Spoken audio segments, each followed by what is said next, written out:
this episode, we zoom back into a conflict taking place on the Concord world of Sumeri. The conflict between the Guild of the Amethyst Sun and the IMTeL has now escalated into a full-scale war. In a bid to destabilize the IMTeL, the Guild Matriarch O'Terra has launched an attack against a command ship in orbit. Her hope was to obtain the Concord intel held within, but at the last moment, the data cores were ejected and crash-landed on the surface of Sumeri. Now the Matriarch races at the head of her security force, hoping to obtain the data before the Concord can retrieve it. Knowing that the information held within the data cores could turn the tides of the war, the IMTeL has once again rallied the forces of the 23rd Xanadon Drop Brigade. Now both forces rush towards the crash site, intent on denying the other the ability to obtain the intel. Who will be victorious? Find out in this episode of the Tabletop Warlords.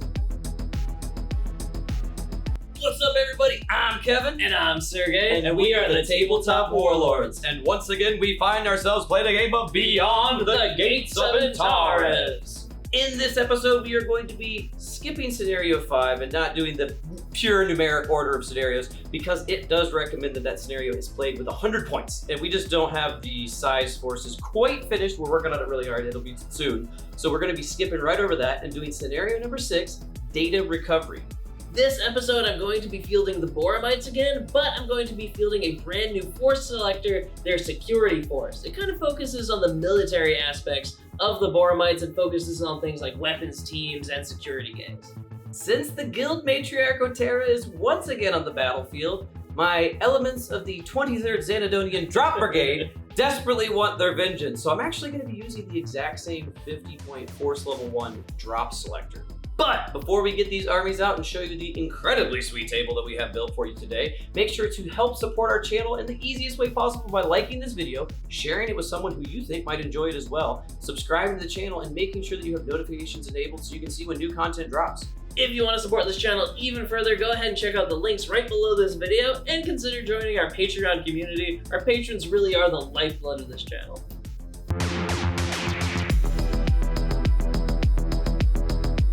And here we have my 50-point scouting force. Like I said, I'm playing the Concord, and once again, I have decided to choose the drop force selector. To fill in my core selections, I have taken 2 identical drop squads, each at 14 points base with no upgrades, as well as a single interceptor squad for 13 points base and also no upgrades.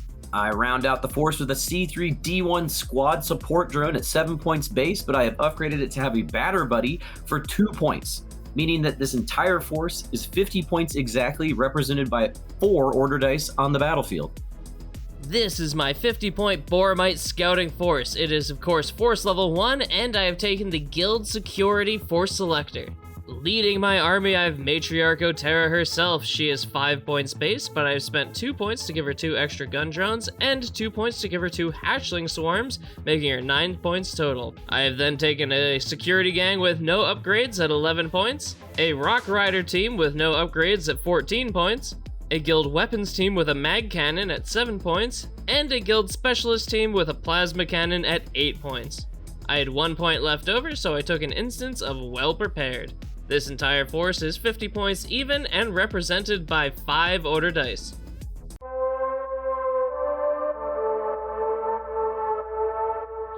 With this new scenario comes new terrain. The data recovery is basically, it talks in the game about how it's almost like a spaceship is dropping black boxes, and I interpreted that as like data cores, and so I thought like warp cores from Star Trek. So ours are huge, and we have 5 of those on the field. Now they are specifically placed based on these scenarios. They are 15 inches out from the long side of the table and 12 inches out from the short for the outside markers, and then the inside marker here is exactly the center of the table. Now these markers are not going to count for anything in and of themselves, but as you can see, some of them are inside area terrain. Now the area terrain that is present on this field today is going to be a combination of woodlands, which is +2 res, obscuring 4, with it being difficult -1 to get through. We also have broken ground, which is just difficult, open, no res. We also have 2 instance of junkyards, which is difficult -1 to get through, +2 to your resistance, and you can actually see 8 inches through that. And then we also have a few instances of scrubland on the outside that's just +1 to res. It is difficult to get through, and it is obscuring 8 inches as well. Now we do have a few instances of high ground on the flanks of the field that we're going to be able to use to see over everything. And then, yeah, that's basically it. Now the scenario is pretty simple. It's going to be super fun. Basically, the way that you win is that each force must rush forward to scan the data within these cores.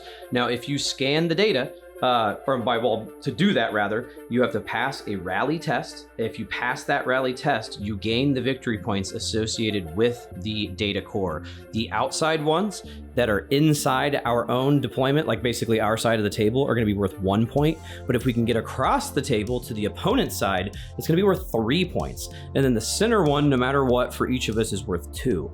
Now it's important to note that if I collect the data from a core, Sergey will still be able to do that. Now, to prevent that, you can, once you've collected the data, choose to wipe the data. And that means that no one else can basically get the data. And that is, once again, just achieved by doing a successful rally order.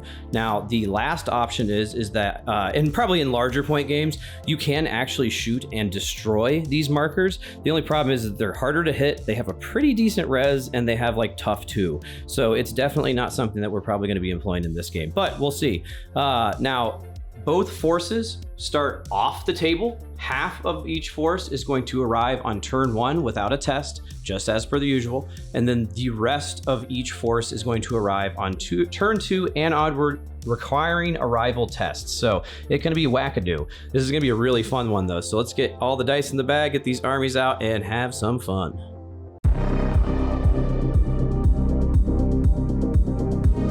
Going into turn 1, like I said, there's half of each force on the field. So that is 3 for the Boromites, 2 for the Concord. Let's get this thing started. Turn 1, die 1. It is the Boromites. For my first turn, I'm going to run onto the field with a Boromite security gang. It's gonna take them 2 moves because they're so hunky chunky to get to the objective anyway. So I'm going to just regular run onto the field. Which is 8 inches for the Boromites. Yes. Boromite. End time for Matriarch O'Terra. She is going to get right behind this little outcropping so that hopefully Kevin can't really do any sort of effective shooting against me. Ha! The last Boromite. He's gonna react to everything you're doing. My last unit on the field is my Locomites, and I'm worried sick about Kevin's interceptors because they have 30 inches of movement, so I really need to cover both of these objectives. I can't let him get points without suffering casualties. The last 2 order dice in the bag are obviously mine. In the world of data recovery, fortune favors the bold. The interceptors move in first. And I'm doing an incredibly aggressive move. That is a very aggressive move. This is where I'm gonna try to end up, but I have to pass a test through here, and I also have to sprint. So sprint will be blue, yellow will be the, yes! Wow. Okay.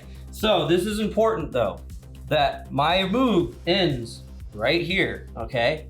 Now it's important to note that the jet bikes have a sweet buddy drone, and it is called a compactor drone. And what it can do is it can just hold on to my bikes for me. Shaboom, and there we go. I am now converted into 3 dismounted strike troops using the exact same rules as the strike troopers. I only get 1 other unit in this gamble heavy army, and that's going to be this drop squad coming on with just a normal run because they can do it 14 inches. I did it so that I am in range of that point. At the close of turn 1, we've set the stage for an incredible gamble. My interceptor squad is incredibly vulnerable, being in charge distance from this unit of gang fighters. But the thing is that I'm going for that 3 points. I'm gonna try to get enough points so that then the ensuing fight will mean that I can hopefully score more than Sergey. Now, the Boromites have created a pretty good line with their Matriarch and Locomites, and hopefully he can get both weapons teams in, but the same thing is happening on the other side. The drop troops and combat light support that have not made it to the field yet are going to have to test as well, so who knows what's gonna happen in turn 2.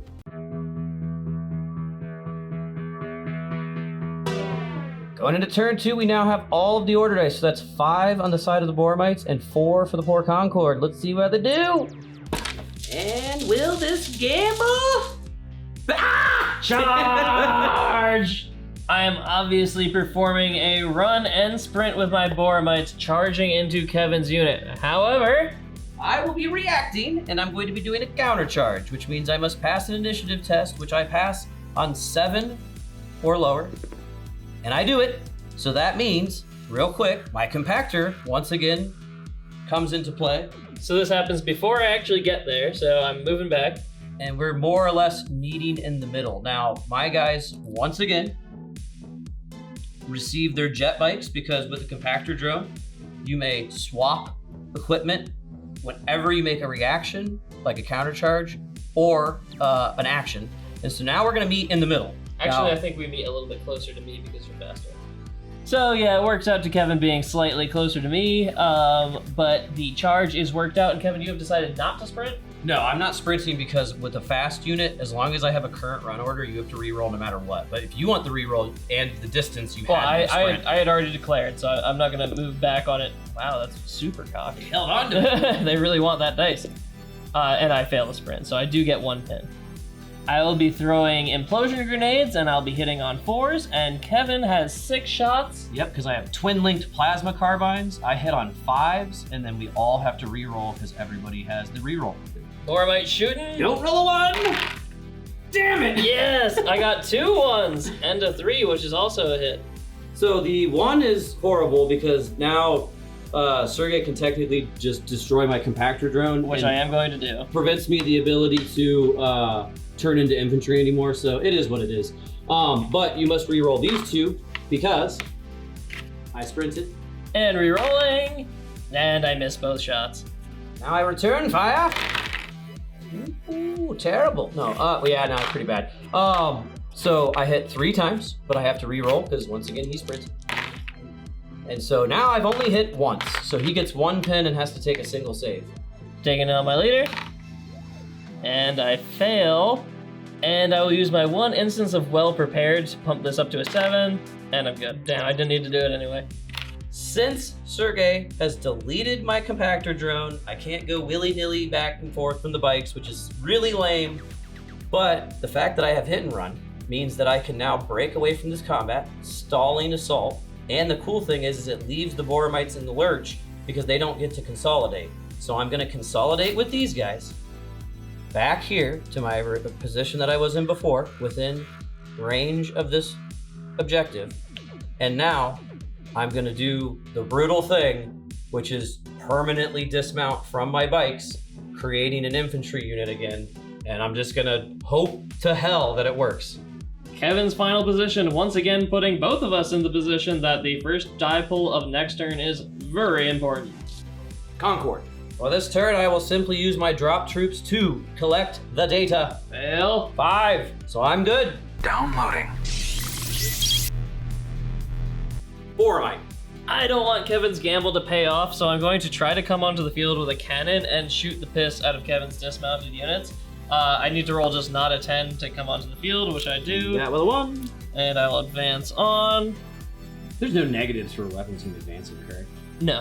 And I will fire into that unit. I am hitting on 5s, but I do have a spotter probe. And a hit. I'm only passing on a 1 or a 2 because I'm in this terrain and he has strike value 7. And I'm just gonna take it on, I'll take it on a regular guy. So I fail. And 1 guy dies and I get a single pin. Concord. So I'm gonna try to run on with my next drop squad. I pass the arrival test with a 5, and they run natively 14 inches. So I'm just gonna literally be right up next to this objective. Boromite. The next unit I will come onto the field with is my mag cannon. Hopefully just decimating this unit and preventing Roll a 10. a horrible thing from happening here. Dang. I pass and I'm rolling to hit, and I roll a lucky. Woo. It will go on a non-leader. My res is 9 and his strike value is now 5, so I have a 40% chance. And I'm not, so I die, which means I get half my unit is dead. I have 2 pins, half my unit, and I just suffered from shooting, so I have to do a break test. I fail on anything above a 5. And I don't, I get a 3. No, that's awful. Boromite. I gotta hand it to Kevin. I thought it was a terrible move to come on with his bikes, but it definitely has warped my play. Now, if you're a version 1 player and you're looking at this unit, you're like, oh, just put one more pin on him and it'll force him to break. But that's not the case. I would have to actually kill somebody to force another break test. So I'm going to just ignore that unit and move with O'Terra to get on this objective. I do need to make an agility test to get through the terrain. I'm agility 6, -1 to 5s, and I fail, so I will move half distance through it. Really wish I would have passed that agility because I'm just a little bit outside of being able to claim that. Concord. I'm going to attempt to do a normal run of 12 inches with this drone right here, but I do have to pass an arrival test, and I do with a 6. So this drone is going to be right here. The battlefield is going to be not really covering a whole lot, but doing yeah. what it can. It's trying. I have the last dice, and it is time for a cavalry charge. It's not a very actiony charge because I'm just getting as close as possible, but I'm threatening. Sergey figured out that this little patch of forest is exactly more than 4 inches wide, or thick rather, so he cannot be seen and I cannot see him. The Concord's wild gambit has paid off as Boromites flock to this forest in an attempt to prevent them from capturing this valuable data. However, 2 of the interceptors are now simply bloody shins. Can this lone survivor prevent the Boromites from securing this data?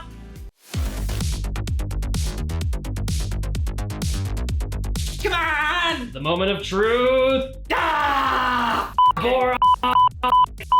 Just like last turn, it is a run order for the Boromites. I do, however, have a pin, and if I roll a 9 or a 10, I'm gonna be so upset. Ah! Yes! I lose the f***ing pin. You wipe that smile off your face. I've been delivered. Whatever, ill-gotten.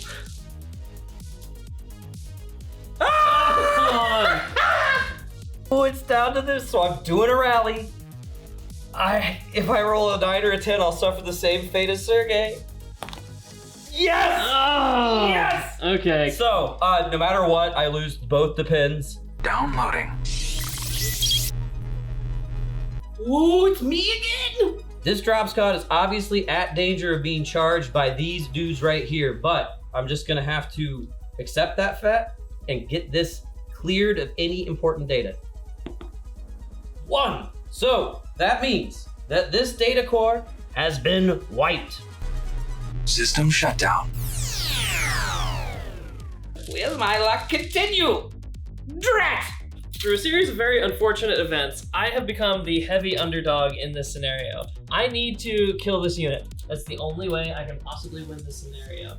The only person who can get a decent shot to that unit right now O'Terra herself. O'Terra herself. So I need to roll an agility test to attempt to get through this terrain here. It's a 50-50. Oh, you're good. I roll a 1, and I move 6 inches. It's so hard not to say you found a way. Yeah, I know. You found a way.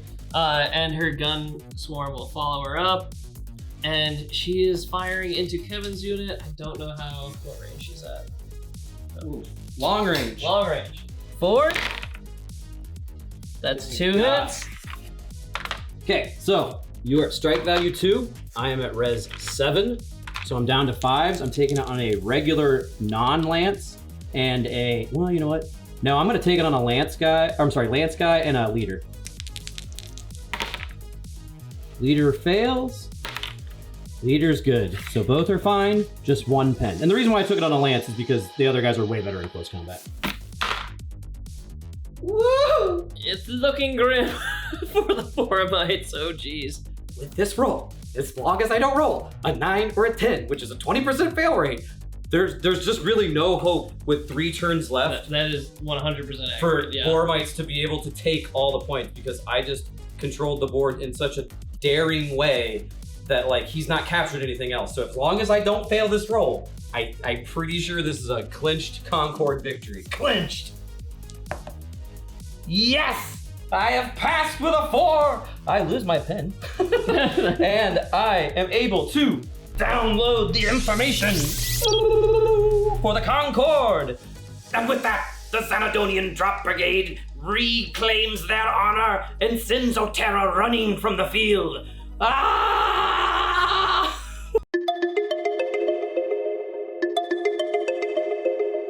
Well, that was awesome. That was that. I will say that was some of your most poetic playing there, Kevin. That was pretty badass. A prime example of my tactical acumen. I'll. You know what? I'll give you that. I'll give you that. It was a total gamble, but it was funny because when I opted to put my jet bikes like all the way at that point on turn 1, We turned off the camera and like Sergey was like, we're like 15 minutes. We're like, dude, this is a terrible. he was like, "You're gonna lose. idea. You're gonna You lose gotta- like right no, away. Do a different order, any other order." But I stuck to the guns because what it is it's that was only a good idea in a small point game like this. Yeah. Because if you play the drop troops like I did, you don't have, they're expensive, so you really don't have access to as many people. So the fact that I had 4 order dice meant that I basically had to go You for had to gold do something immediately. crazy in Or, order to yeah. mitigate that disadvantage. Because yeah. Sergey could have just as easily decided to just plod forward, capture all points in a safe manner, Yeah. and then just see what happened afterwards. But the fact that I was able to get all the way up into his grill meant that he Well, had to it immediately react. warped me so much because then the major thing was I had to stop you. Mhm. So I had to put both weapons teams over there. I don't think I really had the option Yeah. not to, which meant I had no weapons team on this side of the field, which meant Which that ended this up being a little unit, weird, yeah. Arangastellan could not have sprinted over here, No. which would have given me at least a chance Mhm. to survive. But because you was there, you could have just gotten that point, and it was. But it is important to note that I only was able to do that because you failed a 20% chance failure check. If he and would then not got have went 2 down, order dice in a row. Yeah, it was, I mean, even then though, the fact that they went down gave me a lot more opportunity that to was survive. a huge deal. Yeah. But it was also But that because, happens. You put a pin on them. That's why you put pins on people. and if your weapons teams would have been rapid fire weapons, it would have been a completely different story because you actually might have been able to kill the unit before I did anything. So yeah. It was wild, but I never got to shoot at your weapons drone. I was really hoping to pop a weapons drone with a plasma cannon. That being said, I actually do really like this Boromite army. I got really unlucky, and this maybe was not the greatest army for this specific scenario, but I do really it wasn't like- terrible. No, but I do really like the security team. Mhm. Their access to like a mag cannon and a plasma cannon at 50 points. Pretty cool. Good. Yeah, 'cause that's brutal. I didn't survive anything. You shot the hell out of me, but I will say that this is now my absolute favorite. Oh scenario. yeah, it's super cool. Oh, it's it's super so cool. fun. And I think it's gonna scale really well. Mhm. We played it at a small point value because we wanted to try it out. But I think at 75 points is gonna be fun. I think at 100 points is gonna be even more fun. I honestly think that this one's going to be ideally super fun at 100. And the reason why I say it's my favorite is that I love the objective scenarios. I love the scenarios that have maneuvering as a factor. and this one was that 100% that. Yeah. And if you have more units, there's going to be more of that back and forth because the aspect and Tim, amazing scenarios. Yeah. The fact that you capture them and can wipe them. That's a huge deal. And also Yeah. can destroy them. At 1,000 points, plasma bombards are going to be on the Mhm. field, which means you could lob a bombard and destroy one of their objectives, which is actually Mhm. kind of huge. Yeah, so it was really cool, and I can't wait to revisit this one. This is gonna be sweet. If you enjoyed watching this battle report as much as we obviously did playing it for you guys, you should absolutely help us support the channel in the easiest way possible, which is just to like this video, share it with someone who might enjoy it as well. We've been doing great because you guys are sharing everything. And then subscribe to the channel, making sure that you have notifications enabled so you can see when any of our new content drops. If you want to support our channel in the best way possible, please consider joining our Patreon campaign, where any pledge amount gains you access to bonus content. And as always, we have to thank our tabletop commanders, Nick Hobbs, Elizabeth Allen, Les Stevenson, Amelia, Will Connell, and we rely on the valiant efforts of our 2 tabletop warlords, Michael Crow. and Knight Silva. And as always, we spill the very blood of our hearts on the honorable altars of our dual tabletop emperors themselves, John Roberts and Kestrel, long may they reign!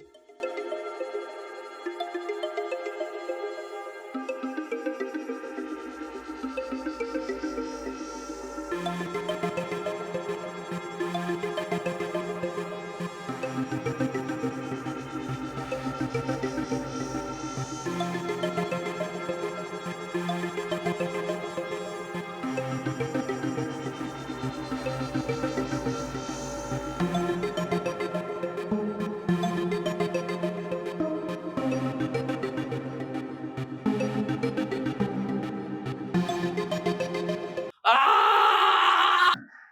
All